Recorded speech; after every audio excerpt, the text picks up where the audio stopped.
Guys, welcome back. ये कहानी है दिल्ली के चित्तरंजन पार्क की, जिस जगह को लोग सी आर पार्क के नाम से भी जानते हैं। सी आर पार्क में एक गर्ल्स हॉस्टल था। उस हॉस्टल में कुछ लड़कियां रहा करती थीं। उन्हीं में से एक लड़की थी जिसका नाम नेहा था। नेहा के हॉस्टल में काफ़ी सारे कमरे बने हुए थे। उन्हीं में से एक कमरे में दो लड़कियों के साथ नेहा भी रहा करती थी। नेहा हॉस्टल में नई नई आई थी और कुछ ही दिनों में उन दोनों लड़कियों से भी नेहा की दोस्ती हो गई थी।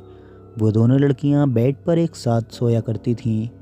जब नेहा ने उनसे पूछा कि तुम दोनों एक ही बेड पर साथ में क्यों सोते हो, जबकि यहाँ पर और भी बेड्स खाली पड़े हुए हैं, तो उन लड़कियों ने उसे जवाब दिया, रात के वक्त हमें अलग अलग सोने में डर लगता है, इसलिए हम लोग साथ में ही सोते हैं।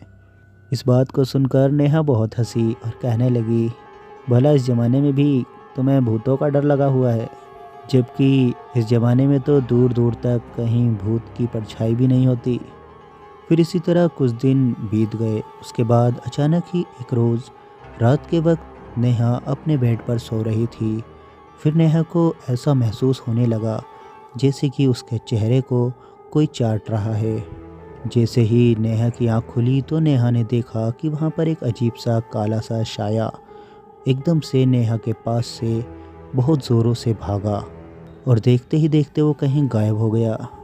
ये देखकर नेहा बहुत ही ज़ोरों से चिल्लाई और चौंक के उठकर बैठ गई। नेहा के साथ वाली दोनों लड़कियां नेहा की आवाज़ सुनकर जग गई और नेहा से पूछने लगी, क्या हुआ तुम्हें? नेहा बहुत ही ज़्यादा घबराई हुई थी।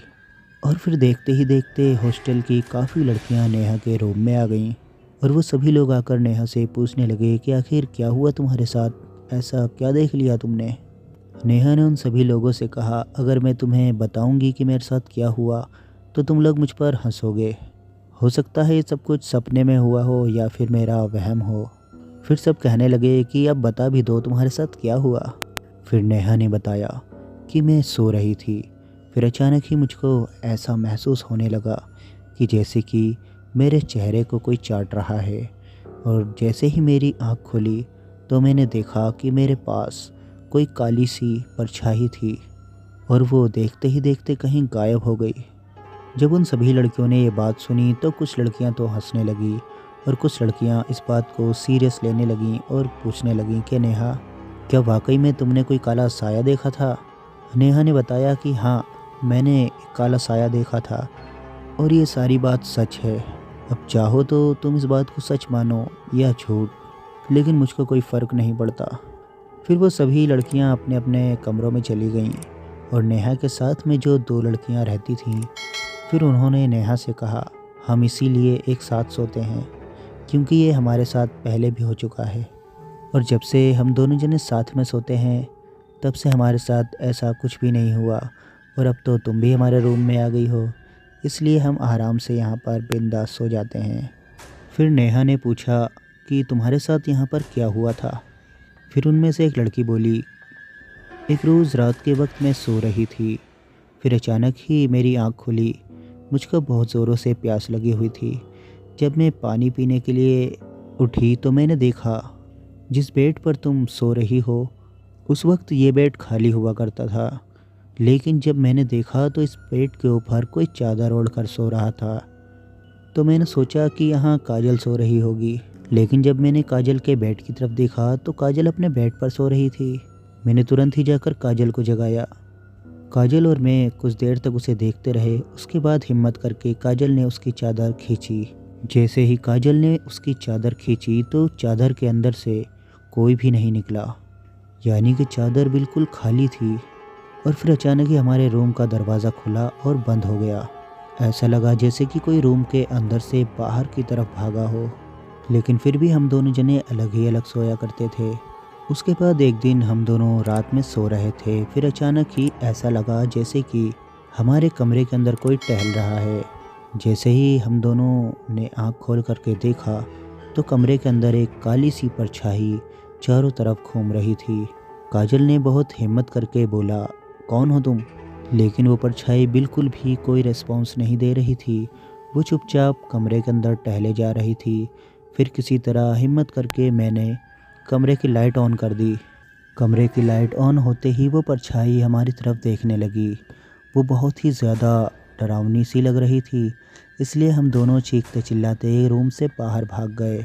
और जब रूम के अंदर हॉस्टल की कुछ लड़कियां और कुछ टीचर्स जब रूम के अंदर आए तो उन्होंने देखा कि रूम के अंदर कोई नहीं था, लेकिन हमारे बेड उल्टे पड़े हुए थे। उसके बाद हमने टीचर्स से कहा कि हमारा रूम चेंज कर दिया जाए, लेकिन उन्होंने रूम चेंज इस वजह से नहीं किया क्योंकि यहाँ के सभी रूम फुल थे। फिर हम दोनों ने डिसाइड किया कि जब तक हम यहाँ पर हैं तब तक हम एक साथ ही सोएंगे। लेकिन उस दिन के बाद से हमारे साथ कोई हादसा नहीं हुआ था और कुछ ही दिनों के बाद तुम भी यहाँ पर आ गई और आज ही तुम्हारे साथ ये हादसा हो गया। फिर नेहा कहने लगी शायद इसी वजह से इस हॉस्टल के अंदर इतनी कम लड़कियाँ रहती हैं।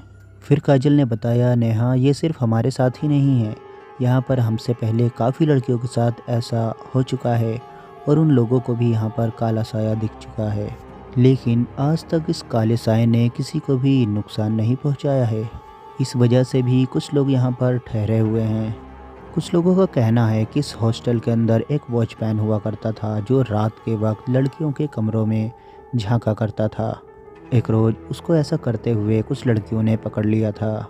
वो अपनी जान बचाने के लिए यहाँ से भागा तो जीने पर से उसका पैर फिसल गया, जिसकी वजह से उसकी मौत हो गई।